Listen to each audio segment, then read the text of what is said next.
Good morning students. Welcome to the class. This is first class and we are reading the chapter number 4 है ना, My Home. क्या पढ़ लिया था हमने इसमें? हमने अपने घर के बारे में पढ़ा था एंड आई होप कि सब बच्चों ने एक बहुत सुंदर सा घर बना भी लिया होगा अब तक कॉपी में, क्योंकि मुझे बड़ा मज़ा आता है जब बच्चे बड़े इंटरेस्ट से पढ़ते हैं तो, है ना। और पता है कि तुम लोग बहुत अच्छे से पढ़ रहे हो। जल्दी ही आपकी कॉपीज चेक करके आपके मार्क्स बता दूंगी, ठीक है। ओके, हमने क्या क्या पढ़ा था कि जो घर होता है what is the difference between house and home, और हमने पढ़ा था कि घर को बनाने में कौन कौन सी चीज़ें यूज़ होती हैं। ब्रिक्स यूज़ होती हैं, सीमेंट यूज़ होता है, वुड्स यूज़ होती हैं और मड यूज़ होती है, बहुत सारे मोटे मोटे पत्थर यूज़ होते हैं और इसके अलावा बहुत सारे आयरन की रॉड्स यूज़ होती हैं, ठीक है ना। आयरन की रॉड्स यूज़ क्यों होती हैं? ताकि हमारा घर मजबूत बना रहे। इतना तूफ़ान आता है, इतनी बारिश आती है, घर गिरते थोड़ी ना है। जिन लोगों के घर में अच्छा सामान नहीं लगा होता उनके घर तो गिर जाते हैं। अभी भी जब उस दिन इतनी बारिश हुई थी तब बहुत सारे लोगों के घर टूट गए थे, वो इसीलिए क्योंकि उनके घर में स्ट्रॉन्ग वाला मटेरियल नहीं लगा था, ठीक है। तो इसीलिए जब हम घर बनवाते हैं तो हमें देखना पड़ता है कि सीमेंट अच्छा है कि नहीं है, वो कोई गंदी क्वालिटी का तो नहीं है, उसमें कहीं मिट्टी तो नहीं मिली हुई है, बहुत सारी चीज़ें होती हैं, है ना। तो इन सब से मिलकर घर बनता है, मीन्स हाउस बनता है। और हमने ये भी देखा था कि हाउस में कौन कौन से पार्ट्स होते हैं। एक मेन डोर होता है, रूम्स होते हैं, किचन होता है, बेडरूम होता है, लिविंग रूम होता है, डाइनिंग रूम होता है, वॉशरूम होता है और एक स्टडी रूम होता है। इतनी सारी चीज़ें होती हैं घर में, ठीक। अभी तुम ये देखो 21 नंबर पेज जो है उस पर एक एक्टिविटी दी है। अभी हम ये कर लेते हैं एक्टिविटी थोड़ी सी। देखो, मैच द पिक्चर्स करेक्टली, तो सिंपल ही है आप लोगों के लिए। ये देखो, ये क्या दिखा रहा है, पास से देखो, इसमें देखो बुक्स रखी हुई हैं, ठीक है, और एक बच्चे के बैठने की जगह है। तो इसका मतलब ये क्या हुआ, ये एक स्टडी रूम हुआ। तो आप स्टडी रूम यहाँ पर ढूंढोगे तो स्टडी रूम कहाँ पे लिखा हुआ है, ये रहा। तो यहाँ पर हम इसको मैच करेंगे, तो इसको यहाँ से मैच कर लेंगे, ठीक है। सिलेंडर, सिलेंडर कहाँ रखा जाता है? बेडरूम में तो नहीं रखा जाता है, तो बेडरूम में नहीं रखा जाता तो फिर कहाँ रखा जाता है? ऑब्वियसली किचन में रखा जाता है। तो ये इसकी मैचिंग हो गई। अब ये शॉवर, शॉवर कहाँ पे लगा होता है? बाथरूम में लगा होता है। सोफ़ा कहाँ डला होता है? Sofa sofa sofa living room में डला होता है। और बेड कहाँ डला होता है? बेडरूम में डला होता है। तो देखो कितना सिंपल ही है, ज़्यादा कोई टफ नहीं है इसमें। आपको ये बुक में ही करना है, कॉपी में नहीं करना है, क्योंकि एक एक्टिविटी है। तो सब बच्चे इसको आराम से कर लेंगे, है ना। सबसे पहला जो है वो स्टडी रूम, यहाँ से स्टडी रूम, सिलेंडर होता है किचन के अंदर, शॉवर लगा होता है बाथरूम में, सोफ़ा पड़ा होता है लिविंग रूम में या ड्राइंग रूम भी जिसको हम कहते हैं, और बेड होता है बेडरूम में, ठीक है। So this is a very simple activity which you have to do, जो आपको करनी है, ठीक है। चलो अब आगे बढ़ते हैं। टाइप्स ऑफ हाउसेस, ये तो बड़ा इंटरेस्टिंग है। तो हमारा हम एक बार ये नाम लिख देते हैं ना अपने चैप्टर का, माई होम, है ना। अच्छा, अब बहुत सारे अलग अलग प्रकार के घर होते हैं, अलग अलग टाइप के घर होते हैं। मैंने उस दिन बताया था ना क्यों अलग अलग टाइप के घर होते हैं, क्योंकि हमारा देश में तो इतने सारे तरीके के मौसम होते हैं। अब हम राजस्थान में रहते हैं, यहाँ तो गर्मी होती है, तो हमें जो घर बनाएंगे उसमें बड़ी बड़ी खिड़कियाँ भी बनानी पड़ेंगी, ज़रूरी है ना। बड़े से दरवाजे बनाने पड़ेंगे। हम हमारे घर ऐसे बनाएंगे जो थोड़े बड़े बड़े हों, थोड़े से जिनमें ज़्यादा फ्रेश एयर आ सके, क्योंकि अगर हम छोटे छोटे से घर बनाएंगे तो उनमें बहुत गर्मी हो जाएगी, ठीक है। लेकिन जो लोग ऐसे लद्दाख में रहते हैं या फिर जो और ठंडे ठंडे प्रदेशों में रहते हैं, ठंडी ठंडी जगहों पर रहते हैं जहाँ पे बहुत सर्दी पड़ती है, वहाँ पर क्या इतनी बड़ी बड़ी खिड़कियाँ बनानी होंगी? मुझे तो नहीं लगता। तो हर जगह के लिए अलग अलग टाइप के घर होते हैं। और इसके अलावा कश्मीर में भी पानी के ऊपर भी घर होते हैं, तो वो पानी के ऊपर घर कैसे बनेगा वो देखो। आप पेज नंबर 22 पे बुक खोलो, पेज नंबर 22 पे देखो, ये एक हाउस बोट दिखाई है। सब बच्चे इसको देखो ध्यान से, ये देखो हाउस बोट, अब इसमें ना क्या होता है कि देखो ये पानी दिख रहा है आपको यहाँ पे, तो ये कश्मीर वगैरह में तो बहुत सारी झीलें होती हैं, बहुत सारा पानी वाले एरियाज़ होते हैं, तो वहाँ पर बहुत बड़ी बड़ी ये बोट है, पता है, ये घर जैसा जो दिख रहा है कितना सुंदर दिख रहा है ना, लेकिन ये एक्चुअली क्या है, बोट है। तो बोट को ऐसे सजाया जाता है। अब इसमें दो तरीके की होती है। कुछ बोट तो क्या होती है ना, इनको हाउस बोट कहते हैं। हाउस और बोट मतलब ऐसा हाउस जो बोट में बनाया है, ठीक है।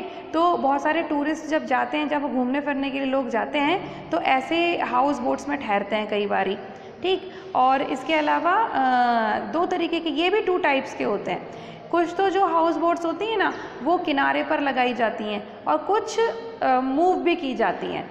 इनको शायद शिकारा भी एक तरीके की हाउस बोट होती है। जब कभी आप कश्मीर घूमने जाओगे तब आप देखोगे वहाँ पे शिकारे होते हैं, और शिकारे मतलब ये हाउस बोट्स टाइप होती हैं, और कुछ तो किनारे पे मिलेंगी आपको, और कुछ होती हैं बीचों बीच, जो आप उसमें बैठोगे तो वो उसको चलाएंगे तो वो मूवमेंट भी करती हैं, वो एक जगह से दूसरी जगह जाती हैं, है ना, मूवेबल कहते हैं जिसको कि। तो हाउस बोट्स जो होती हैं वो कौन से टाइप के घर होते हैं, जो पानी के ऊपर बोट्स में बनाए जाते हैं, और ये 2 टाइप्स के होते हैं। कुछ तो होते हैं फिक्स, जो अपनी जगह पर फिक्स रहते हैं, और कुछ होते हैं जो मूवमेंट भी करते हैं। मूवेबल हाउस बोट्स होती हैं और फिक्स हाउस बोट्स होती हैं, ठीक है। अच्छा, अब दूसरा ये देखो, कारवान में, या ऐसे कार वैन कह लो, कारवां कह लो, वैसे तो कार वैन ठीक रहेगा। इसमें क्या होता है कि एक बड़ी सी कार दिख रही है आपको, मतलब ये कार तो नहीं है बट ये एक व्हीकल है, ठीक है। अब आपने कभी देखा होगा कि आजकल बाज़ार में आप जाओ तो ये मोबाइल टाइप की जो कारें होती हैं ना, मतलब इनको क्या बोलते हैं, मोबाइल रेस्टोरेंट्स बोलते हैं, है ना। तो उसमें क्या होता है, आप देखते हो कई लोगों ने ऐसी गाड़ियों में पिज़्ज़ा वगैरह बेच रहे होते हैं, या फिर मोमोज़ वगैरह बेच रहे होते हैं, है ना। और वो उससे क्या फ़ायदा रहता है कि वो एक जगह से दूसरी जगह पर इसको लेके जा सकते हैं। तो कार वैन जो होती हैं इसी तरीके से, जैसे ये कुछ कार रेस्टोरेंट्स बना लेते हैं, मोबाइल रेस्टोरेंट्स बना लेते हैं, उसी तरीके से ये बड़ी बड़ी जो गाड़ियाँ होती हैं ना, है ना, तो इनके अंदर ना घर जैसा बना देते हैं। अंदर बेड होता है, किचन का सामान होता है, और इसमें कोई इंजन नहीं होता है, बल्कि ये क्या उससे किसी और चीज़ से खींची जाती हैं ये, ठीक है। तो ये एक जगह से दूसरी जगह पर मूव कर सकती हैं। और इसका यूज़ पता है कैसे होता है, बहुत सारे तो टूरिस्ट लोग होते हैं या हॉलीडेज़ मनाने के लिए, आप भी कभी जा सकते हो। आप भी कभी बाहर जाओ तो आपके पापा को बोलना कि मुझे कार वैन में लेके चलो। तो इनका थोड़ा सा रेट ज़्यादा होता है, क्योंकि इसके अंदर सोने की, खाने की, सब चीज़ों की फैसिलिटी होती है, लेकिन इसमें बड़ा मज़ा आता है। और बाकी कुछ लोग जब बिज़नेस टूर पर जाते हैं तब भी जाते हैं। अब अगर मान लो बहुत सारे 2-4 बिजनेसमैन हैं कोई, है ना, उनको एक साथ जाना है और उनका सफ़र है बहुत बड़ा, उनको 2-3 दिन लगेंगे, तो कोई ट्रेन से जाता है, कोई एरोप्लेन से जल्दी चला जाता है, लेकिन कुछ लोग ऐसी कार वैन से भी जाते हैं, है ना। और उसमें वो आपस में दोस्त बैठ जाते हैं, बहुत सारे मज़े करते हैं, खाते पीते हैं, रात को सो जाते हैं, और धीरे धीरे उनकी वैन आराम से चलती जाती है। तो ये भी एक तरीके का हाउस होता है। अब देखो ये थर्ड इज़ टेंट। ये तो आप सबको पता ही होगा, टेंट तो आपने मूवीज़ में भी देखे होंगे, और आपके छोटे बच्चों के भी तो टेंट हाउस आते हैं, कितना मज़ा आता है ना उनके अंदर बैठ के। इसी तरीके से ये बड़े बड़े टेंट होते हैं। अब आप मान लो कि आप कभी हॉलीडेज़ पर गए कहीं बाहर, है ना, समंदर के किनारे, या फिर कोई भी ऐसे ही नेचुरल जो ब्यूटी वाले जगह होती हैं वहाँ पर, और वहाँ पर आपने ऐसा टेंट लगा लिया, ठीक है। तो इस टेंट के अंदर आप आराम से सो जाओ, खा पी लो, कितना मज़ा आता है ना। तो ये टेंट भी एक तरीके से, टेंट हाउसेस जो आपके पास भी होते हैं, छोटे बच्चों के छोटे होते हैं, और ये वाली पूरी फैमिली के लिए होते हैं तो बड़े होते हैं। आप कभी ऐसा भी हॉलीडेज़ मनाने के लिए बोल सकते हो पेरेंट्स को, बड़ा मज़ा आएगा। ये देखो 4th इग्लू। ये वाले जो घर होते हैं वो कैसे, ये बहुत जो ठंडी ठंडी जगह होती है ना, जहाँ पे बहुत सर्दी पड़ती है, वहाँ पर ऐसे वाले घर बनाए जाते हैं। अब देखो इसमें ना कोई खिड़की बनाएंगे, बस एक छोटा सा दरवाज़ा बनाया, और ये पूरा ये इतना गोल गोल सा पूरा घर बना दिया, इसमें कोई खिड़की दरवाज़ा नहीं। क्यों? क्योंकि बाहर देख रहे हो बर्फ़ है, तो बर्फ़ के अंदर किसको पड़ी है भाई कि खिड़की बनाओ। तो बर्फ़ जब गिर रही है तो चुपचाप अंदर दुबक के बैठ जाओ। तो इसे इग्लू कहते हैं। और ये उन जगह पर ऐसे घर मिलते हैं जहाँ पर कि आइस फॉल होती है, स्नोफॉल होती है, इस तरीके की जगह पर, ठीक है। बंगलोज़, ये तो आपने यहाँ पर भी देखे हैं, बड़े बड़े बंगलोज़ देखे हैं। और ये फ्लैट, ये भी सब बच्चों ने देखे ही हैं। ठीक है। इसमें क्या होता है, बहुत सारे घर इसी बिल्डिंग में होते हैं और वो सबके अलग अलग घर होते हैं। बंगलोज जो होते हैं ये तो बहुत रिच लोगों के होते हैं, जो बहुत अमीर होते हैं। जब आप भी बड़े होके पढ़ लिख के ऑफिसर बनोगे ना, तब आपका ऐसा घर होगा बड़ा सा। तो यहाँ ये एक ही इंसान का घर होता है किसी का, है ना, और इसमें बहुत सारे लोग रहते हैं उसी की फैमिली के। लेकिन फ्लैट क्या होते हैं, फ्लैट में अलग अलग परिवार होते हैं, वो एक जैसे फैमिली नहीं होती है, अलग अलग फैमिलीज होती हैं। ठीक है, तो ये हैं बहुत अलग अलग टाइप के सारे डिफरेंट टाइप ऑफ होम्स। आया समझ में? अब देखो एक और एक्टिविटी दी गई है, do you know the address of your house. क्या आपको अपने हाउस का एड्रेस पता है? सभी बच्चों को पता होगा, इतने बुद्धू थोड़े ही ना मेरे बच्चे की जो कि इनको अपने हाउस का एड्रेस भी नहीं पता होगा। Find out and right it down here. तो पेज नंबर 22 पे जो एक्टिविटी दी है, इसमें आपको अपनी सुंदर हैंड राइटिंग में नीट एंड क्लीन अपने पेरेंट्स से पूछ के अपने घर का एड्रेस लिखना है। और जिन बच्चों को अपना खुद का एड्रेस पता है वो तो बहुत ही अच्छी बात है, लेकिन अगर नहीं पता है किसी को तो वो इसमें जब लिखेंगे तो उसको लर्न भी करेंगे। ठीक है, और बहुत नीट एंड क्लीन साफ़ सुथरा होना चाहिए। तो ये था हमारा चैप्टर माई होम। तो आपने आपके होम के बारे में पढ़ा। अब आपको कैसे करना है, कोई भी बच्चा बार बार हर पन्ने पे हर पेज पे अपना नाम नहीं लिखेगा, चैप्टर का नाम नहीं लिखेगा। बस हमने क्या किया, चैप्टर नंबर 4 डाला, माई होम उसका नाम डाला, और फिर हमने एक बहुत सुंदर सा घर बनाया था, और उस घर में कौन कौन से पार्ट्स होते हैं वो उसके नीचे या उसके कहीं पर भी लिख देना, कौन कौन से होते हैं, जैसे आपकी बुक में दिए है ना। एक तो लिविंग रूम लिखोगे, बेडरूम लिखोगे, dining room, kitchen, bathroom, study room. इसके अलावा आपके घर में बालकनी है, टेरेस है, लॉन है, गार्डन है, वो भी लिख देना। ठीक है ना। तो ये सब आप अच्छा सुंदर सा बनाओगे। उसके बाद हम लिखेंगे हार्ड वर्ड्स। तो हार्ड वर्ड्स लिखवा देती हूँ मैं फटाफट, ज़्यादा तो है नहीं। और देखो इस बार जब आपने टेस्ट दिया है तो बहुत अच्छा टेस्ट दिया है, अच्छी बात है। लेकिन अब आपको पता चला ना कि हार्ड वर्ड्स याद करना क्यों ज़रूरी है, क्योंकि जब हार्ड वर्ड्स याद करोगे तभी वो क्वेश्चन कर पाओगे जिसमें स्पेलिंग के बीच में गैप दिए जाते हैं, मिसिंग वर्ड ढूंढने होते हैं। ठीक है, तो अभी हम थोड़े से हार्ड वर्ड इस चैप्टर के भी लिख लेते हैं।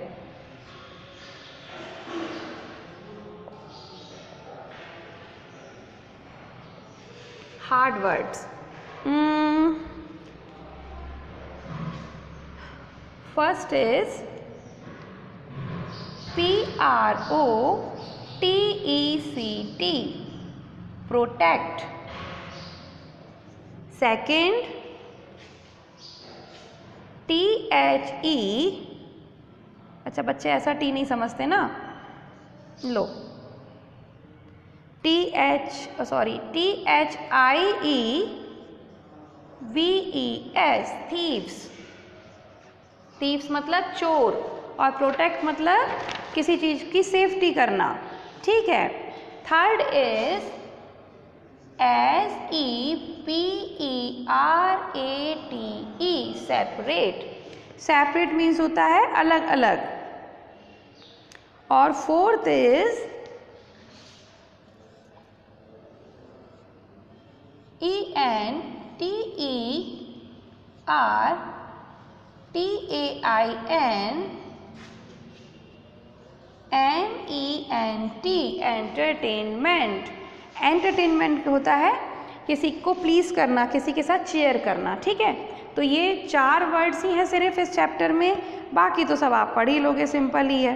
तो अच्छा एक और बात मैंने क्या बोली थी, जब मैं चैप्टर पढ़ा देती हूँ तो उसके बाद आप खुद से भी जोर जोर से रीड करोगे।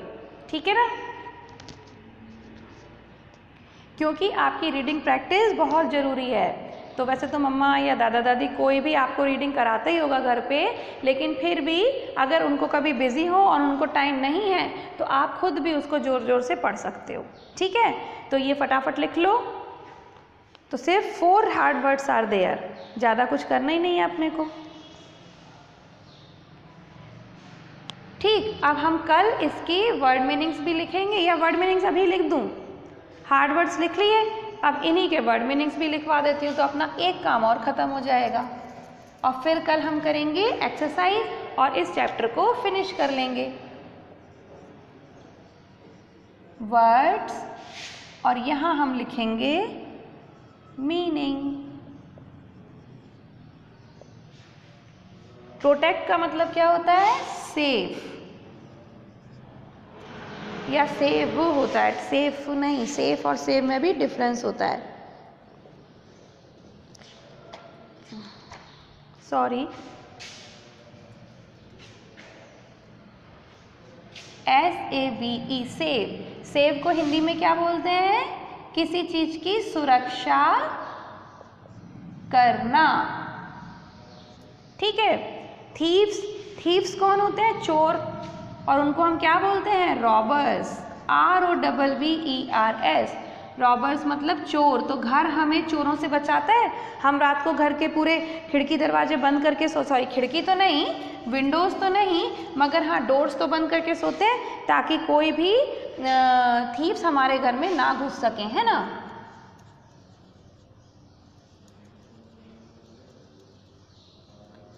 एंटरटेनमेंट को मैं इधर लिख देती हूँ।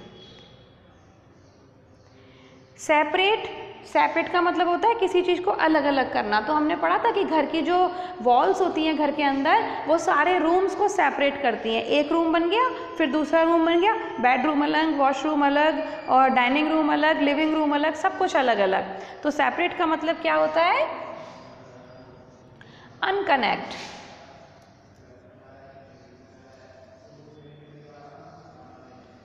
अनकनेक्ट, या फिर हम क्या कह सकते हैं? अलग करना।